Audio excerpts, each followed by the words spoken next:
गरज उमरत घोर रव भारी, कहाँ राम रणहतों पचारी।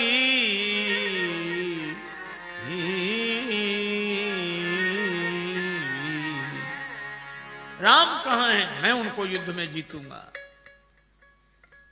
कहाँ राम। शंकर जी प्रसन्न हुए कि चलो चेला ने दीक्षा सफल कर दी, आखिरी में नाम तो ले लिया। रावण से किसी ने कहा कि तुमने जिंदगी में नाम क्यों नहीं लिया? रावण बोला आदत से मजबूर था, बुरे काम छूटते नहीं थे, तो मैंने कहा कि राम जी का नाम लेकर तो बुरे काम न करूं, लेकिन अब बुरे काम करने की कोई बात नहीं रह गई, अब राम जी का नाम लेकर पार हो जाऊंगा। और रावण की सदगति हुई। कई बार लोग क्या कहते हैं, इनके यहां ऐसा ही है सब। कैसा? अरे ये कहते हैं कि जिंदगी भर चाहे जो करो, अंत में राम कह लो, उसमें ही कल्याण हो जाता है। बोले ये तो बेकार की बातें हैं, मन को लुभाने की बातें हैं, इसमें कोई सार नहीं। जिंदगी भर पाप करो, आखिरी में नाम लेने से क्या हो जाएगा? पार हो जाएगा। तार्किक लोग ऐसा कहते हैं, पर मैं उनसे निवेदन करता हूं कि ये 100% सत्य है कि जिंदगी भर न करे कुछ और अंत में राम कह ले तो पार हो जाएगा। कैसे? हमने कहा ऐसे जैसे साल भर विद्यार्थी न पढ़े और परीक्षा में बगल वाले की नकल करके सही लिख दे तो पास माना जाएगा, फेल नहीं। इसी तरह कोई जिंदगी भर कुछ न करे पर अंत में अगर राम कह दे तो वह भी पार हो जाता है। राम नाम की बड़ी महिमा है, राम नाम लेना ही चाहिए। राम सकल नाम न ते अधिका। एक सज्जन बोले नाम लेने तो ठीक, पर मन न लगे तो क्या फायदा? मन तो लगता नहीं, राम राम राम राम करते रहते, मन लगता नहीं। मन कई बेचारे नाम लेने वाले भी कहते महाराज मन नहीं लगता तो क्या फायदा होगा नाम लेने से। हमने कहा कि तुम रेलगाड़ी से पोरबंदर से अहमदाबाद जा रहे हो, हा? और रेलगाड़ी में बैठ तो गए, मन नहीं लग रहा है, तो रेलगाड़ी में मन न लगे तो क्या रेलगाड़ी अहमदाबाद नहीं पहुंचाएगी? बोले वो तो पहुंचाएगी, उसका काम है। हमने कहा जब रेलगाड़ी मन लगाने की अपेक्षा नहीं रखती तो क्या भगवान का नाम मन लगाने की अपेक्षा रखेगा? मन लगे या न लगे पर भगवान का नाम आपको भगवत धाम तक पहुंचाएगा। भाय कुभाय अनख आलस हो, नाम जपत मंगल दिसिद सहो। भगवान विभीषण जी से कहते हैं इसका अंतिम संस्कार करो। भगवान ने विभीषण जी से कहा कि देहांत होने के साथ साथ बैर का भी अंत हो जाना चाहिए। अब तो ये जैसे तुम्हारा बड़ा भाई है वैसे मेरा बड़ा भाई है। रावण का अंतिम संस्कार हुआ। मंदोदरी प्रभु के पास आई, डोली में बैठकर सोच रही है कि मैंने कितना समझाया, नहीं माना रावण। अब मैं राम जी के सामने जा रही हूं, पता नहीं क्या कहेंगे, वो बुरा भला कहेंगे, सुनूंगी। राम जी विभीषण जी से पूछते डोली किसकी आ रही है? कि लगता है कि राज्य रानी मंदोदरी आ रही। डोली जैसी पास आके रुकी, भगवान राम उठकर खड़े हो गए। डोली का पर्दा हटा, मंदोदरी ने देखा श्री राम हाथ जोड़े सिर झुकाए खड़े हैं और कहते हैं मैं माता मंदोदरी को प्रणाम करता हूं, मैं माता मंदोदरी को प्रणाम करता हूं। मंदोदरी के मुख से निकला धन्यो राम त्वया जननी, धन्यो राम त्वया पिता। राम तुम्हारी माता धन्य है, राम तुम्हारे पिता धन्य है, तुम जैसे तो तुम ही हो। विभीषण को राज्य पद पर बिठाया। श्री जानकी जी को हनुमान जी ने समाचार दिया, रावण पर विजय श्री प्राप्त कर ली गई है। हनुमान तुमने इतनी सुंदर खबर सुनाई, तुम्हें क्या दूं? मां के पास तो आशीर्वाद होता है, मैं आशीर्वाद देती हूं। सुन सुत सद्गुण सकल तब हृदय बसहि हनुमंत। सानुकूल कौशलपति राही समेत अनंत आशीर्वाद दिया। हनुमान जी आनंदित होते हुए आए और जानकी माता के आशीर्वाद के कारण ही सकल गुण निधानम श्री बजरंग बली है। भगवान को समाचार मिला, श्री सीता जी को बुलाया गया। अग्नि परीक्षा के माध्यम से अग्नि से श्री जानकी जी को प्रकट किया गया। विभीषण जी से भगवान ने कहा, इन बंदरों को संतुष्ट करने के लिए इन पर विमान में चढ़कर वस्त्र बरसाओ। वस्त्र आभूषणों की वर्षा की। पहरी पहरी रघुपति वहां आए। बंदरों ने पहली बार कपड़े पहने थे। सिर का कपड़ा पांव में, पांव का कपड़ा हाथ में, हाथ का कपड़ा गले में।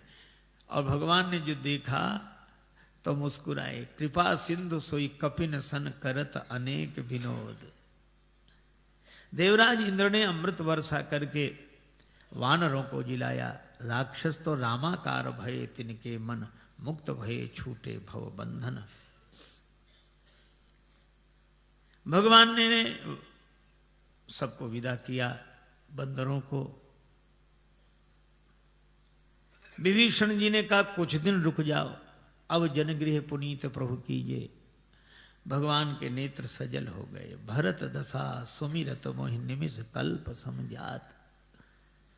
मैं भरत का दर्शन कर लूं। तैयारी हुई।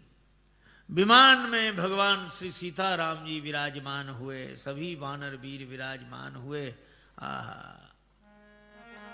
सिंहासन अति उच्च मनोहर, सिंहासन अति उच्च मनोहर। श्री समेत प्रभु बैठे तापर, श्री समेत प्रभु बैठे तापर। चलत विमान कुलाहल होई, चलत विमान कोलाहल होई। जय रघुवीर कहे सब कोई, जय रघुवीर कहे सब कोई।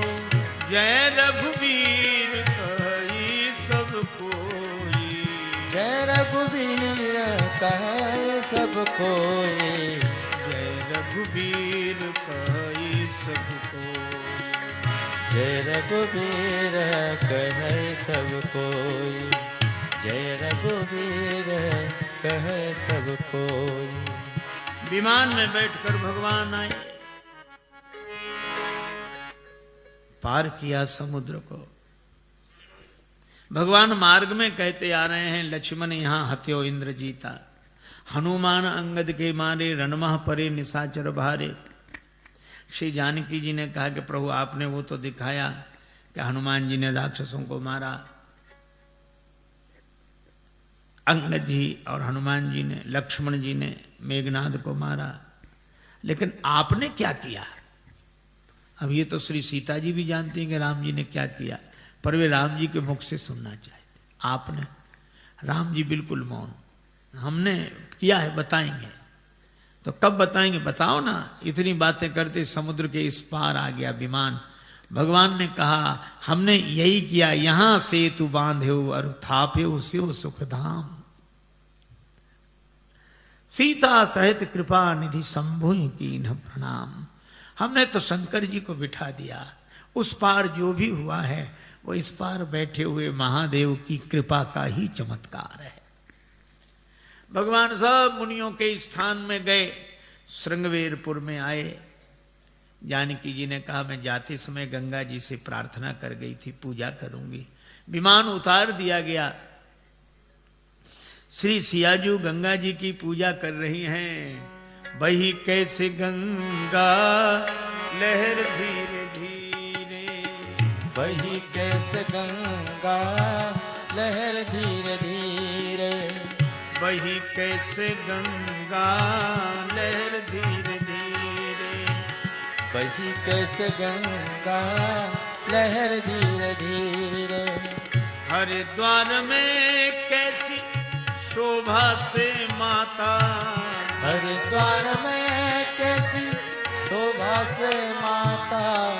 ऋषिकेश में कैसी शोभा से माता, ऋषिकेश में कैसी शोभा से माता, पहाड़ों से आई उतर धीरे धीरे, पहाड़ों से आई उतर धीरे धीरे, वही कैसे गंगा लहर धीरे धीरे धीरे, वही कैसे गंगा लहर धीरे धीरे।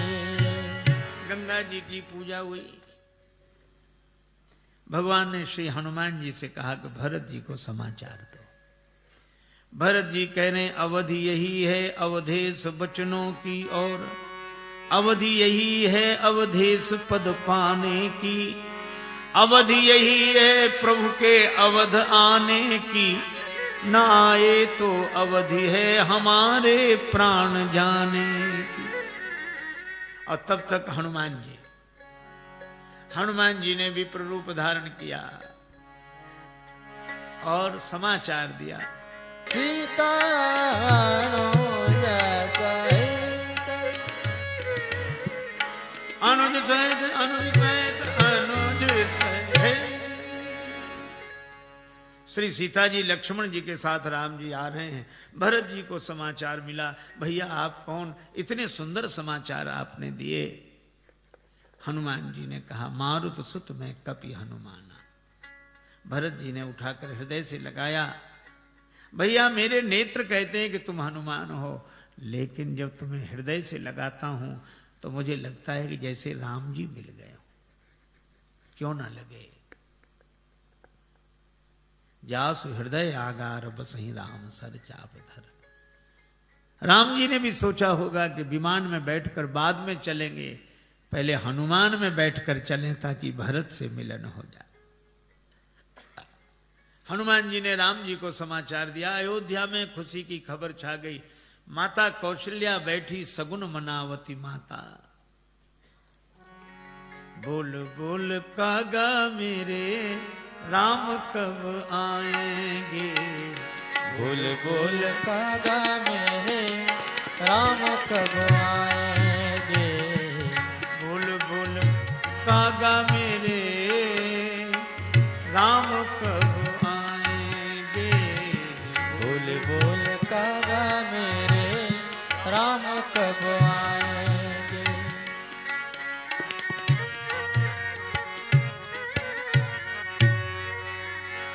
कब आई हैं मेरे बाल कुशल घरी काहो काग फूरी बाता। भरत जी के द्वारा समाचार मिला। हर्षी मात मुदित तुलसी मानो मीन मरत जल पायो। घर घर में बालक एक ही सवाल पूछ रहे थे, बताओ जननी राम कहिया ले आई हैं, बताओ जननी राम कहिया ले आई है, बता दो जननी राम कहिया ले आई है, बताओ जननी राम कहिया ले आई हैं, बता दो जननी राम कहिया ले आई है। कबले भरत भैया धूनी रमई है, बताओ जननी राम कहिया ले आई है, बता दो जननी राम कहिया ले आई है, बता दो जननी राम कहिया ले आई है। भगवान पधारे, विमान नीचे उतरा। अनेक लोग इकट्ठे थे। भगवान ने उतने ही रूप बनाए, अमित रूप प्रगटे ते ही काला। गुरुदेव के चरणों में प्रणाम किया। धाई धरे गुरु चरण सरोरुह।